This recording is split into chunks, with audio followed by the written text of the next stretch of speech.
magpa-x-ray muna daw tayo. Ayan ang x-ray. Ayan, magpapa-x-ray tayo. Pasok tayo sa loob. Hello, ma'am. Yes, ma'am. Ayan, tapos na. Pasok ako sa loob. Magpa-x-ray na.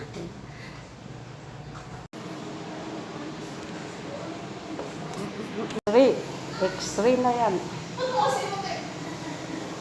Yan ang x-ray. I believe I can.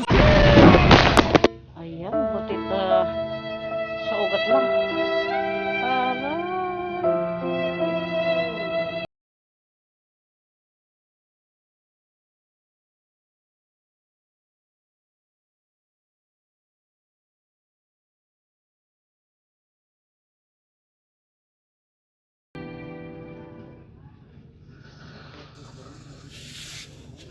Mataba na nga ang paa ko. Tumataba pa. Naku. Naku. Kaya sa susunod, mag-ingat kayo sa pagbablog.